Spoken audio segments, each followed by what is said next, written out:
کیا ایک ساتھ 3 مرتبہ طلاق کہنے سے طلاق ہو جاتی ہے یا ایک ایک کر کے طلاق دینا ضروری ہے؟ جی بسم اللہ الرحمن الرحیم۔ دیکھیں شریعت نے ایک عقد کے ذریعے زوجین کے مابین ایک رشتہ قائم کیا۔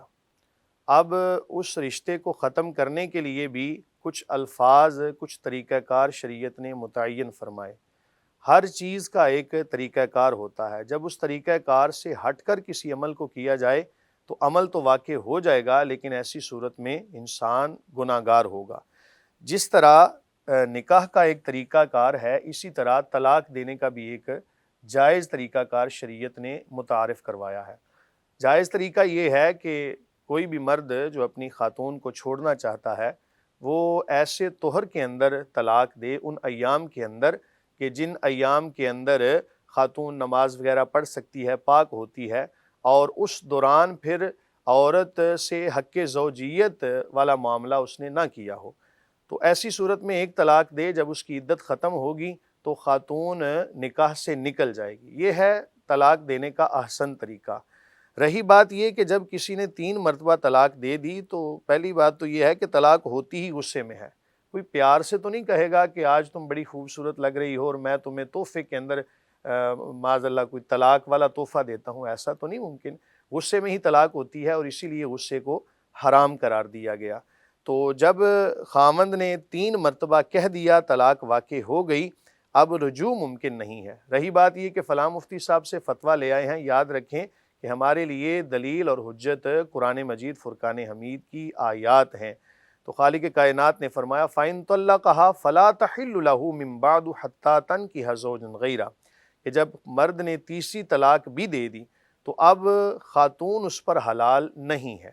اس لیے میں یہی کہوں گا کہ اللہ تعالیٰ کی طرف سے جو ایک امر ہو چکا، چاہے وہ غصے میں ہوا یا کسی طرح بھی ہوا، اس پر اللہ تعالیٰ کی رضا میں راضی رہیں اور ایک دوسرے سے بالکل علیحدگی اختیار کر لیں۔ صلح کی اب کوئی گنجائش نہیں ہے۔ جی مفتی صاحب، بہت اچھا آپ نے بیان کیا۔ فیصل آباد کی بہن تھی ہماری جو اس سوال پوچھ رہی تھی، آپ کو امید ہے کہ جواب مل گیا ہوگا۔ اب ہم ایک اور سوال شامل کرتے ہیں۔ ایک 9ویں کلاس کی طالبہ ملتان سے پوچھتی ہیں کہ مفتی صاحب میں روزمرہ معاملات میں دینی احکامات جاننے کے لیے یوٹیوب اور انٹرنیٹ کے مختلف پلیٹ فارم سے رہنمائی لیتی ہوں، اور اس حوالے سے ایک ایک موضوع پر کئی ویڈیوز دستیاب ہیں، لیکن مصدقہ معلومات کو جانچنا مشکل ہوتا ہے۔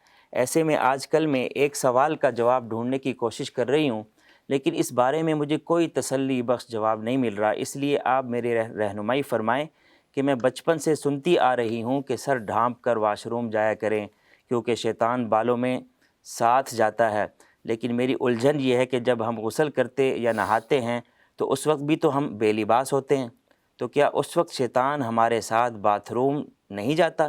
اس بارے میں شرعاً کیا حکم ہے؟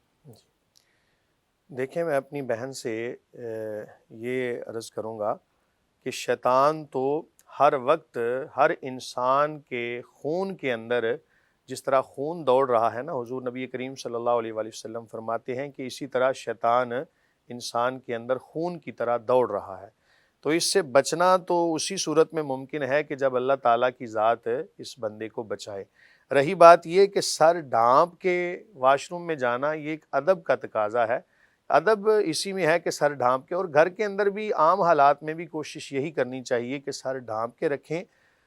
ننگے سر رہنا کوئی مناسب کام نہیں ہے، چاہے اکیلے میں ہوں یا گھر کے دیگر افراد وہاں پر موجود ہوں، اور واش روم میں جاتے ہوئے بھی ادب کا تقاضا یہ ہے۔ رہی بات یہ کہ غسل کرتے ہوئے تو پیاری بہن اس وقت تو ایک مجبوری ہے۔ یہ ایک مسئلہ بھی اس سے آپ اپنے ذہنوں میں رکھیں کہ ہر حال کے اندر مرد کو اور خاتون کو اپنے سطر کی جو چیزیں ہیں چھپانا لازم اور فرض ہے، اور جس وقت کے اندر مجبوری پائی جائے گی اتنی مقدار کے اندر سطر کا کھولنا مرد اور خاتون کے لیے جائز ہوگا، اور جیسے ہی وہ مجبوری ختم ہوئی اب فی الفور سطر کا ڈھانپنا لازم ہو جائے گا۔ اب ظاہر ہے واش روم میں جانا ہے، جب غسل کی ضرورت ہے تو واجب غسل اگر کرنا ہے تو بالوں کا دھونا لازم ہے، تو بالوں کو دھونے کے لیے ایک مجبوری پائی گئی اور مجبوری کی حالت میں سطر کو کھولنا جائز ہوا۔ جیسے ہی مجبوری ختم ہوئی فی الفور سطر کو ڈھانپنا لازم ہو گیا۔ اسی طرح جب ہم نے واش روم کو یوز کرنا ہے تو ڈیفینیٹلی ہمیں سطر کو کھولنا اتنی مقدار کے اندر جائز ہوگا کہ جتنی سے ہماری حاجت پوری ہو جائے۔ تو جب وہ حاجت پوری ہو گئی تو فی الفور اپنی اصل کی طرف لوٹیں گے، اور اصل کیا ہے؟ مرد کو بھی اور خاتون کو بھی سطر کا چھپانا یہ لازم ہے۔